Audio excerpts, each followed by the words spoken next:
The day I turned 16, my stepmother Vera handed me a garbage bag with my clothes and shoved me out the door. Not a suitcase, not a backpack, but a black plastic garbage bag, like I was trash being taken to the curb. "Your dead father left us nothing but debt because of you," she spat in my face, her breath smelling like the menthol cigarettes she chain-smoked every morning. $500,000 in medical bills from trying to save you as a baby. You bankrupted this family before you could even walk. I stood on that porch in Clearwater, Kansas, holding that garbage bag while my stepbrother Damon watched from the window, smirking. My stepsister Bridget wouldn't even look at me. The woman who'd raised me since I was 3 years old looked at me with such disgust, you'd think I'd committed murder instead of just existing. 20 years later, I was mopping floors at Second Chance's halfway house in Denver when Ruth, my supervisor, knocked on the supply closet door. "Jonah, there's some lawyer from New York on line 2. Says he's been looking for you for 3 years, something about an inheritance." I almost laughed. Inheritance? From who? With what money? My family had made it crystal clear that I was worth less than nothing. But I took the call anyway, expecting some scam about a Nigerian prince or a long-lost relative who needed my bank account information. "Mr. Jonah Reeves?" The voice was professional, older, with that particular Manhattan accent that makes every sentence sound expensive. "My name is Harrison Caldwell from Caldwell Associates. I represent the estate of Constance Atticus Reeves." "Never heard of her.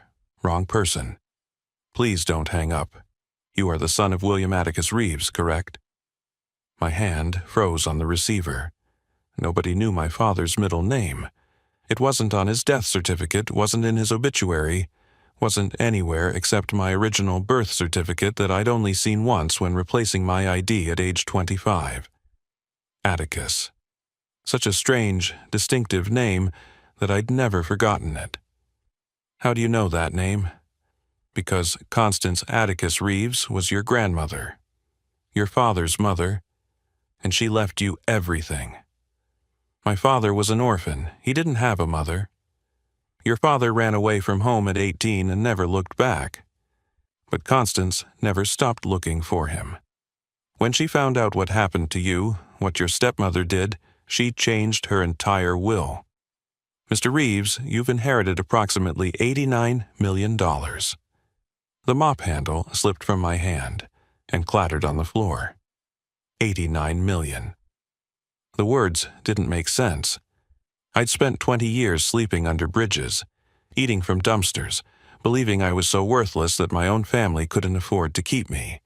I'd believed my very existence was a debt that could never be repaid.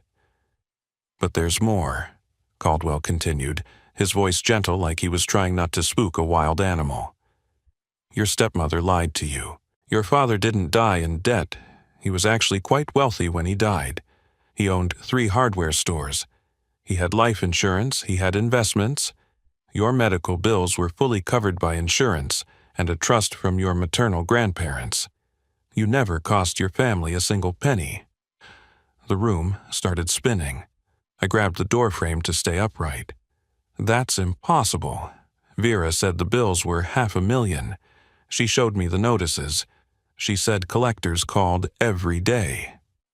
"Mrs. Hutchins liquidated approximately $2 million in assets after your father's death.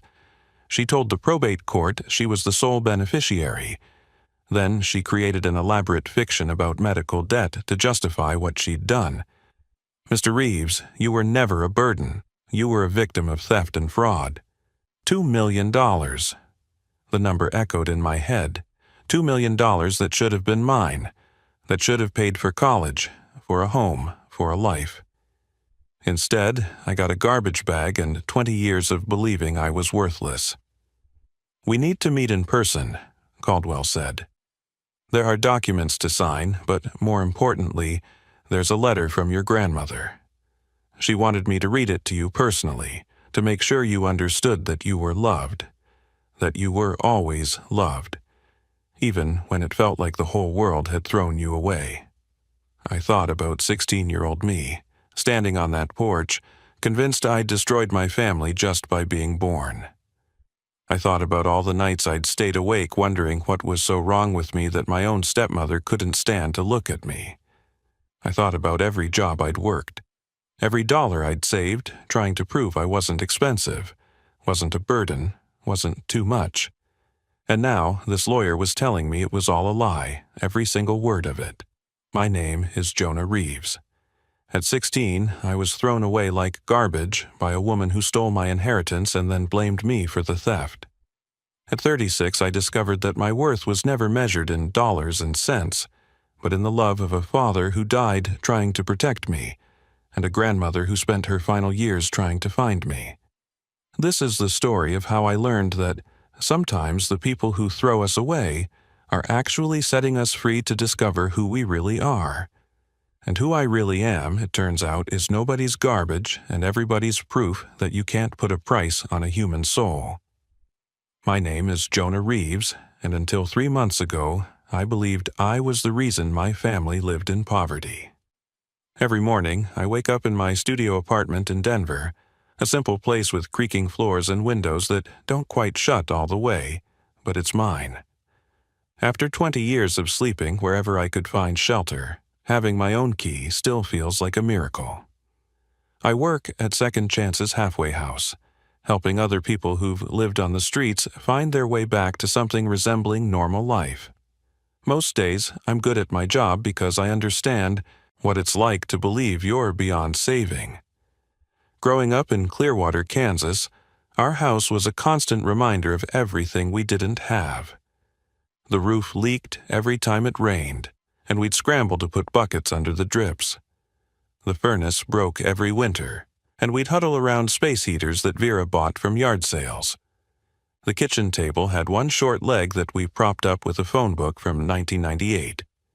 Everything in that house was broken, patched, or borrowed, and according to Vera, it was all my fault.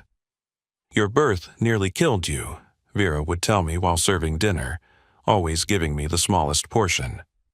Complications during delivery, emergency surgery, 3 months in the NICU. Your father had to sell his business, mortgage the house, borrow from everyone we knew. $500,000, Jonah. That's what saving your life cost this family. She had a way of saying my name that made it sound like a curse. Even now, 36 years old, and 3 months into knowing the truth, I sometimes hear her voice when someone says my name. That sharp edge of resentment cutting through 2 syllables. My father, William Reeves, died in a car accident when I was 3 years old. The only memory I have of him isn't even real. It's just the photograph Vera kept on the mantel. In it, he's holding baby me in a hospital room, machines and wires visible in the background. He looks exhausted, his eyes red-rimmed and his clothes wrinkled, but he's smiling at me like I'm the most precious thing in the world. Vera would point to that picture whenever she wanted to hurt me. "Look how tired he was. Look what you put him through. He worked himself to death trying to pay those bills." Vera had married my father when I was 18 months old. She already had 2 children from her first marriage. Damon was 5 years older than me, built like a linebacker by the time he hit 14, and he never let me forget that I was the reason he couldn't have the things other kids had. "Mom says we could have had a pool," he'd tell me, pushing me into lockers at school. "Could have gone to Disney World. Could have had a lot of things if Dad hadn't wasted everything on keeping you alive." Bridget was 3 years older than me, quieter than Damon, but no less resentful. She had our father's gentle eyes, which made her coldness hurt more. "I know it's not technically your fault," she told me once when I was 12 and she was 15. "But every time Mom cries about money, every time I have to wear hand-me-downs to school, every time Damon talks about dropping out because we can't afford college, I think about that $500,000. What our lives could have been if you hadn't needed it. I learned to make myself small, invisible, unnecessary. I ate only when others had finished. I wore Damon's old clothes until they literally fell apart, held together with safety pins and hope. I didn't ask for school supplies, birthday presents, or new shoes, even when mine had holes that let in snow. At 14, I got a job washing dishes at Murphy's Diner, working every day after school and all weekend. I'd come home at midnight reeking of grease and industrial soap and hand my paycheck to Vera without keeping a penny. "It's not even close to enough," she'd say, tucking the money into her purse, "but at least you're trying to pay us back." The thing about growing up believing you're a debt is that you never feel like you deserve anything good. When teachers praised my work, I assumed they were just being nice. When a girl in my class asked me to the winter dance, I said no because I couldn't afford to rent a suit and didn't want to embarrass her. When Mr. Murphy offered to promote me to server where I'd make better tips, I turned it down because I didn't think I deserved to move up. I existed in a constant state of apology, sorry for breathing, sorry for taking up space, sorry for costing so much before I even knew what money was. That weight shaped everything about me, curved my spine with its burden, made me walk through the world like someone who'd stolen something precious and was waiting to be caught. The morning of my 16th birthday started with Vera banging on my bedroom door at 5:30 in the morning. "Get up. You think birthdays mean you get to sleep in? Breakfast doesn't make itself." I dragged myself out of bed, still wearing the dishwasher uniform from Murphy's Diner that I'd fallen asleep in after my shift. The January cold cut through our drafty house, and I could see my breath as I stumbled to the kitchen. I made scrambled eggs, toast, and coffee for everyone, the same breakfast I'd made every morning since I was 12. Damon came down first, already dressed in his varsity jacket, and ate without acknowledging me. Bridget followed, complaining about having to wear the same dress to school that she'd worn last week. Vera sat at the head of the table, smoking her menthol cigarette and reading collection notices. "Happy birthday to me," I muttered under my breath, washing their dishes. "What was that?" Vera's voice was sharp. "Nothing, just talking to myself." "Good, hurry up or you'll miss the bus." I grabbed my backpack, the one held together with duct tape because the zipper had broken 2 years ago, and headed for the door. That's when Vera stood up, holding something behind her back. "Actually, Jonah, wait a minute." For one stupid, hopeful second, I thought maybe she'd gotten me something for my birthday. Maybe just a card or even just a kind word. Instead, she pulled out a black garbage bag already full. "What's that?" I asked, though some part of me already knew. "Your things. You're 16 now, legal age to work full-time in Kansas. Time for you to go." The words didn't make sense at first. They just hung in the air between us like a foreign language. "Go where?" "I don't care where, just not here." "But this is my home. You're my mother." She laughed then, harsh and bitter. "I'm not your mother. Your mother died giving birth to you, starting this whole mess. I'm just the idiot who married your father thinking he owned 3 successful hardware stores, only to find out after he died that he'd sold everything, mortgaged everything, borrowed everything to pay for your medical bills. I'll quit school, I'll work more hours, I'll give you everything I earn. You already give me everything, and it's not enough. It will never be enough. Do you understand that, Jonah? You owe this family $500,000. At minimum wage, working every hour of your life, you'll never pay that back." Damon appeared in the doorway, grinning. "Mom's been planning this for months. We're moving to California next week. Aunt Patricia got Mom a job at her real estate company. Fresh start, no baggage." "I'm not baggage. I'm your brother. Stepbrother," Damon corrected. "And not even that anymore." Bridget came down the stairs then, wouldn't look at me. "Mom, maybe we should wait until summer. Let him finish the school year at least." "We've waited 13 years, Vera snapped. 13 years of collection calls, 13 years of, "We're sorry, your card has been declined." 13 years of watching other families take vacations and buy new cars while we scramble to keep the lights on. I'm done waiting. She shoved the garbage bag into my chest so hard I stumbled backward. "Your father chose you over this family. He looked at the bills, looked at us, and chose to destroy our future to save yours. Well, he's dead now, and I'm choosing us." Please, I said, and I hated how small my voice sounded. It's January. It's freezing outside. Where am I supposed to go? Should have thought about that before you cost us everything. She moved to close the door, but I put my hand out to stop it. This is illegal. You can't just abandon a minor. I'll call the police. Vera leaned in close, and I could smell the cigarette smoke on her breath. Go ahead. Tell them how we fed you, clothed you, and housed you for 13 years while drowning in debt you created. Tell them about the collection agencies that call every day. Tell them about the liens on this house. See if they care about one ungrateful kid who won't leave when asked. I'll tell them you're lying about the debt. With what proof? I have medical bills and collection notices, bankruptcy papers. What do you have? Nothing. I had nothing. That's what I thought, she said. Now get off my porch before I call the police myself and tell them you're trespassing. The door slammed in my face. I heard the deadbolt turn, then the chain lock slide into place. Through the window, I could see Damon high-fiving Vera. Bridget had disappeared upstairs. I stood on that porch for 3 hours, certain someone would open the door. Certain this was just Vera trying to scare me, teach me a lesson about gratitude or responsibility or something. But when the locksmith van pulled up and a man got out with a toolbox, I finally understood this was real. You need to move, kid, the locksmith said, not unkindly. I've got work to do. I picked up my garbage bag and walked away from the only home I'd ever known.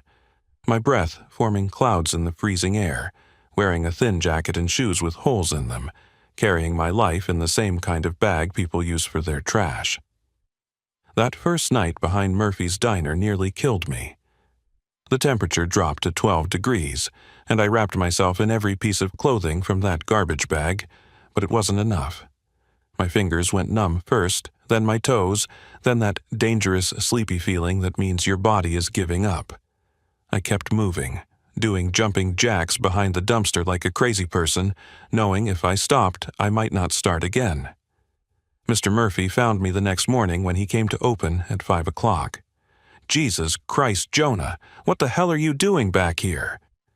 My lips were too cold to form words properly.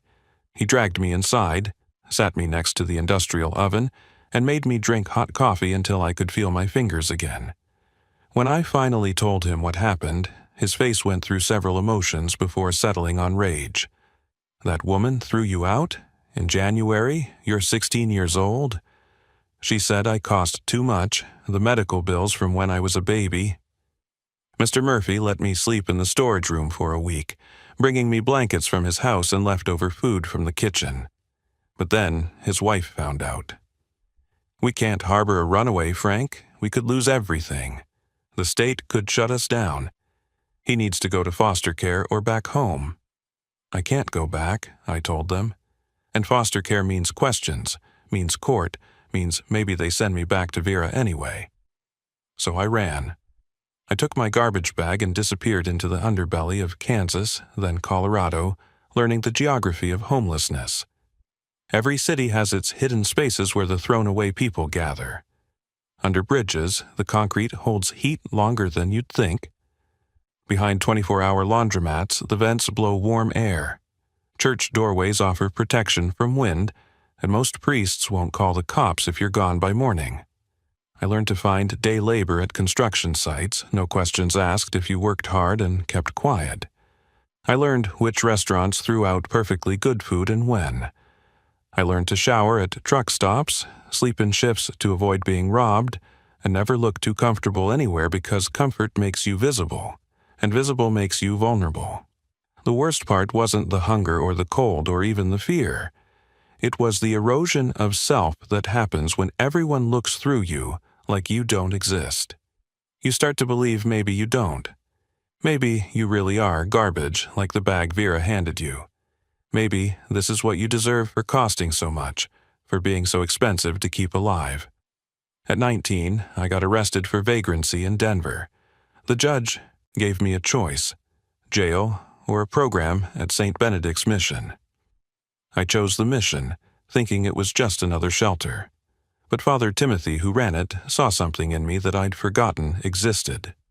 "You're smart," he said, after I helped him fix their ancient computer system.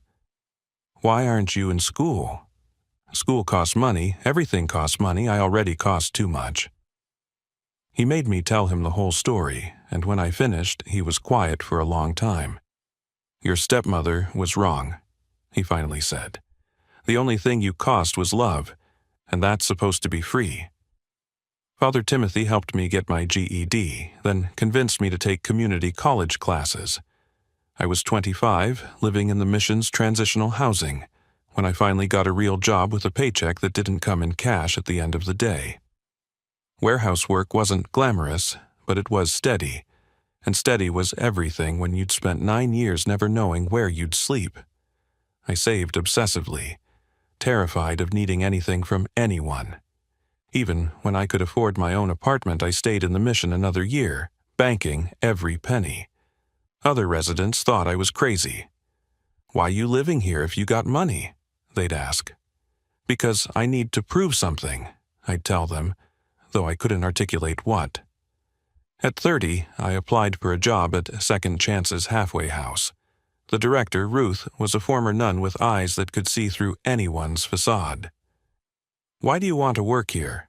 she asked during the interview. "Because I understand what it's like to believe you're worthless.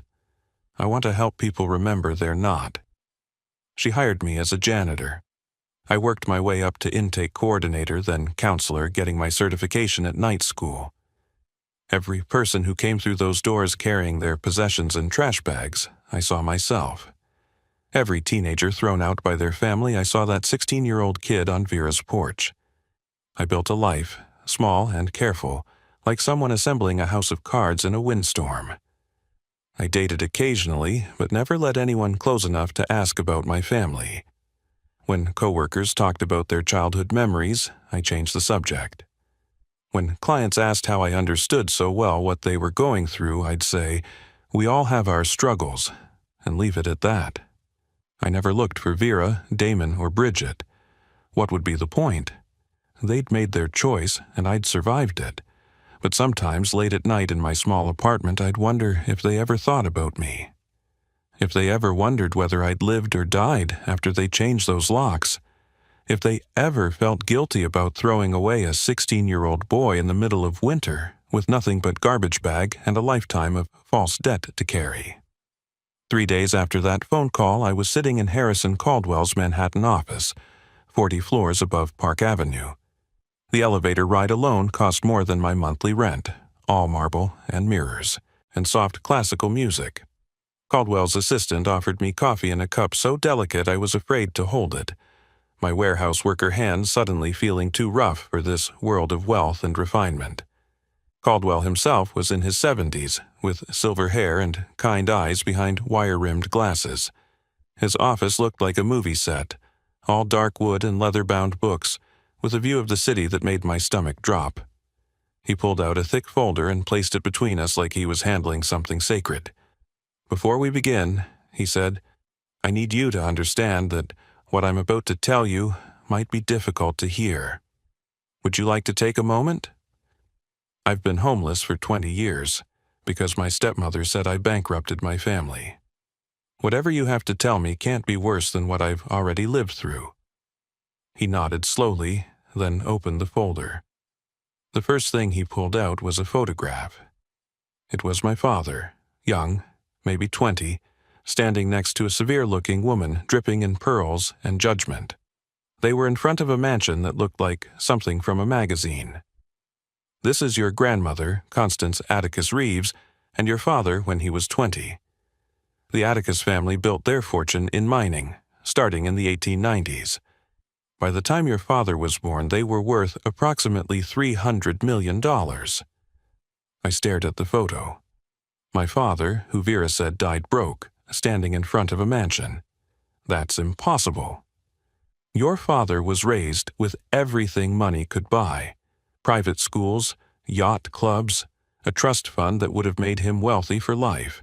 But Constance was controlling, demanding. She had his entire life planned out, including who he would marry, When he was 18, he met your mother, Emma, at a charity event. She was working as a server. Caldwell pulled out another photo. A young woman with bright eyes and a genuine smile, wearing a catering uniform. Constance forbade the relationship. So your father made a choice. He walked away from everything. Changed his name from Atticus Reeves to just Reeves, took the money he had in his personal account, and disappeared with Emma to Kansas. He gave up hundreds of millions of dollars for my mother? He gave it up for love, and he never regretted it, according to what he told friends. He built a life in Kansas, opened hardware stores, married your mother. When she died in childbirth and you needed extensive medical care, yes, it was expensive, but not the way Vera told you. Caldwell pulled out bank statements, insurance documents, medical records. Your maternal grandparents had set up a trust for your medical care. They were comfortable people, not wealthy like the Atticus family, but they had saved. Insurance covered most of your NICU stay. The total out-of-pocket expense for your father was approximately $30,000, which he paid off within a year. $30,000. Vera said $500,000. She showed me bills, collection notices. Fabricated. After your father died, Vera had access to all his papers. She created false documents, probably destroyed the real ones, but we found the truth in hospital records, insurance company archives. Caldwell pulled out more papers.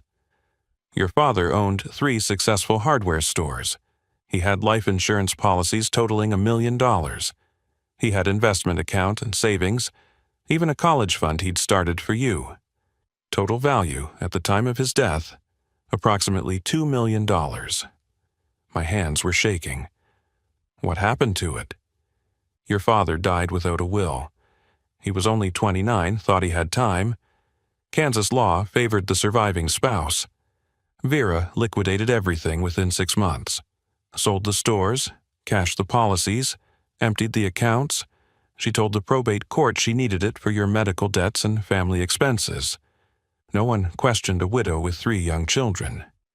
She stole $2 million and then threw me out for being expensive. She did more than that, Caldwell said gently. We traced the money. A week after liquidating your father's assets, she bought a house in California. Cash purchase, $400,000. She set up college funds for Damon and Bridget, $50,000 each. She invested the rest. By the time she threw you out, that $2 million had grown to nearly $3 million. I couldn't breathe. The room was spinning. She had $3 million and gave me a garbage bag? I'm afraid so. But here's what Vera didn't know. Your grandmother had been watching. When your father died, she hired private investigators to keep tabs on you, hoping to reconnect someday. They reported everything. How Vera treated you, the lies about the debt, and especially what happened when you turned 16. Caldwell pulled out a report.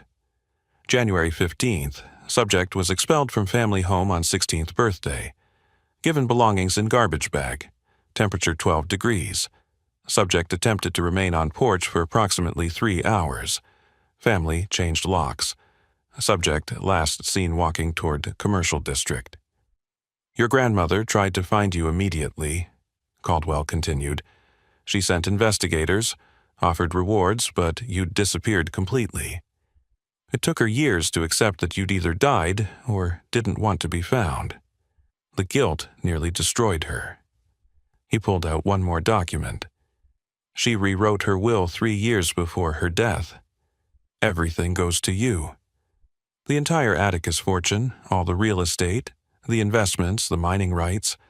After taxes and distributions to charities she supported, you're inheriting approximately $89 million. Why? She never even met me.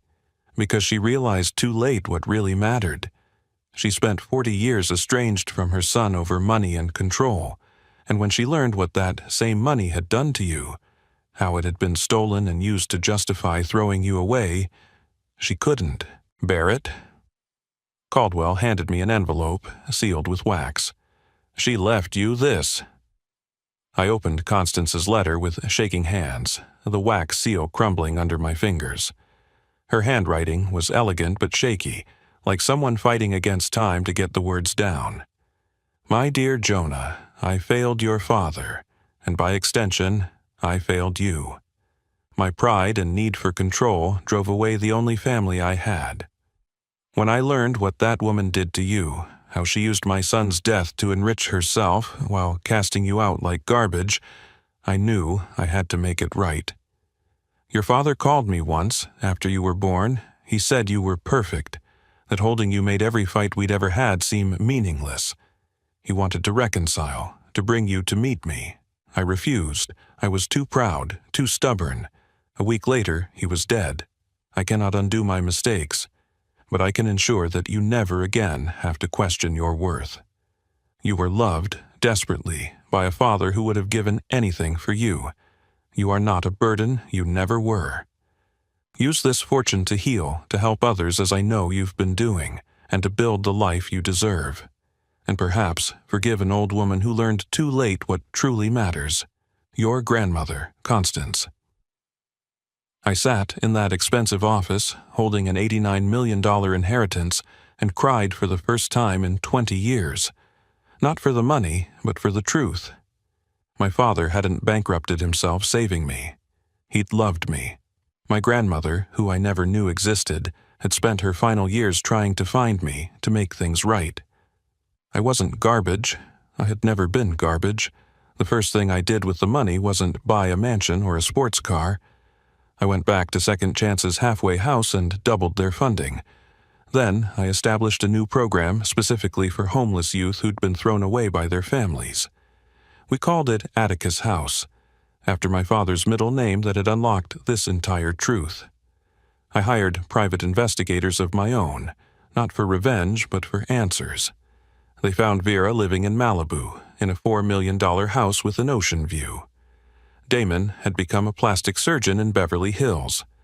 Bridget ran a high-end boutique in Santa Monica. They'd built beautiful, successful lives on the foundation of my father's stolen money and my manufactured shame. My lawyer said we could sue them. Fraud, theft, emotional distress, child abandonment. The list was long and the evidence was overwhelming. But Ruth at the halfway house said something that stopped me. "Jonah, they have to wake up every morning knowing what they did. They threw away a child for money they already had. That's a prison no court can impose." Instead of suing, I sent them each a letter with a single photo. Me at the grand opening of Atticus House, surrounded by young people who'd been thrown away just like me. Kids whose parents said they were too expensive, too difficult, too different.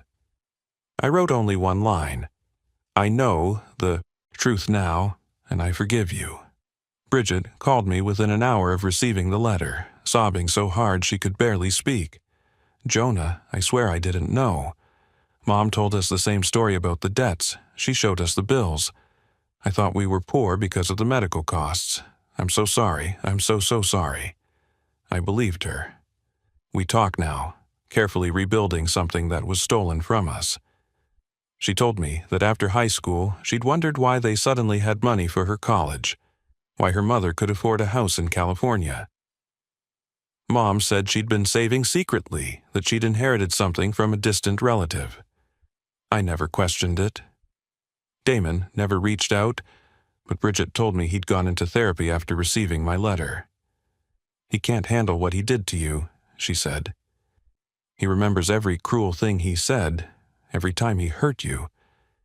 He says he became a plastic surgeon to fix people's outsides because he can't fix his own insides." Vera never responded directly, but I heard from Bridget that she'd been having panic attacks, convinced I was going to expose her, ruin her reputation in her wealthy Malibu circles. She'd told everyone there that she was a widow who'd struggled to raise 3 children alone after her husband's tragic death. The truth would destroy the fiction she'd built her entire life on. I won't expose her. Living with the truth is punishment enough. Every luxury she enjoys, every dollar she spends, is marked with the memory of a 16-year-old boy standing on her porch in the freezing cold, begging not to be thrown away. The real inheritance wasn't the money, though it has allowed me to help hundreds of young people find homes, jobs, and hope. The real inheritance was learning that I was loved. My father didn't choose saving me over his family's future. He simply loved me, the way parents are supposed to love their children, without conditions or cost calculations. Last week, a 16-year-old girl arrived at Atticus' house carrying her belongings in a trash bag. Her parents had thrown her out for getting pregnant. As I helped her settle into her room, a real room with dignity and safety, she asked me, "Why do you care what happens to me? You don't even know me." I thought about my father, who gave up a fortune for love. I thought about my grandmother, who spent her last years trying to undo the damage money had caused. I thought about 20 years of believing I was worthless, and 3 months of knowing I never was.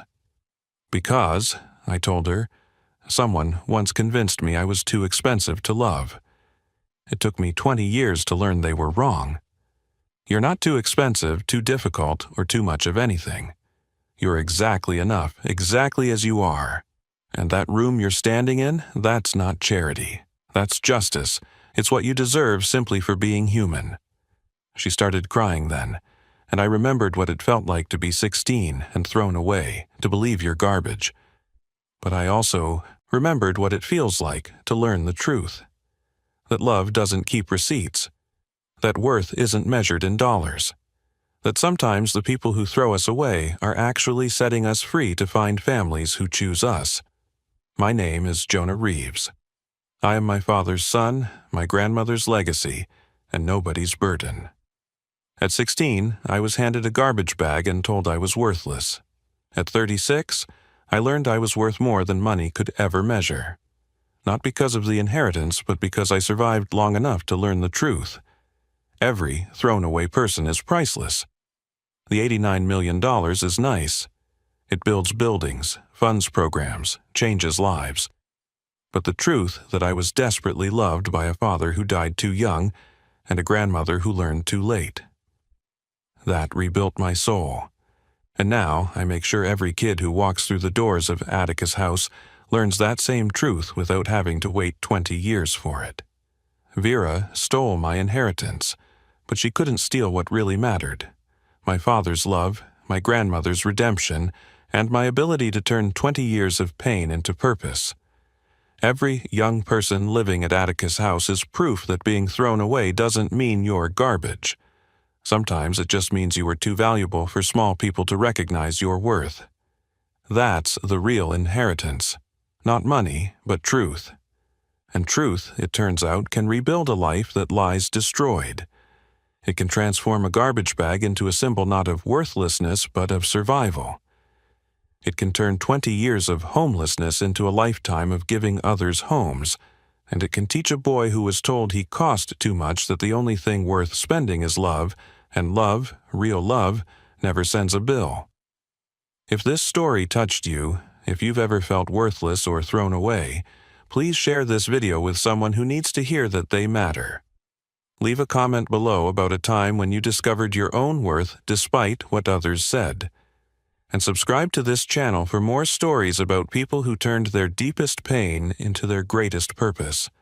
Remember, you're not too expensive to love. You're priceless, and don't let anyone convince you otherwise.